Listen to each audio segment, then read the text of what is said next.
Желде Украина президенті Владимир Зеленскийдің камера алдында жасыл фонда сөйлеген фотосы тарады. Желі қолданушыларының айтуынша сурет Зеленскийдің шетелде екеніне дәлел болады екен. Full факт-чекерлері ақпаратты қалай тексерді, бүгін осы туралы айтамыз.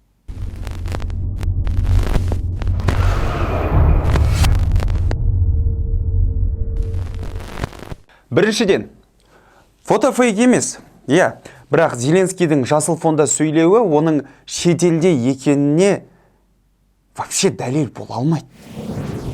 Екіншіден, full факт мәліметіне сай, Украина президенті шетелде өтетін іс-шараларға онлайн қатысып жүр. Желде тараған фото 16 маусымда түсірілген конференция видеожазбасынан алынған болатын. Сонымен қатар, конференцияға қатысқан бірнеше компанияның баспасөз қызметі Зеленский сөйлеген видео Украина аумағында түсірілгенін мәлімдеді. Ресей Украинаға шабуыл жасағалы Зеленский көп уақытын Киевте өткізді. Мұны Борис Джонсон, Эммануэль Макрон сияқты шетелдік саясаткерлер Киевке жасаған сапарлы жайлы жаңалықтарында растайды.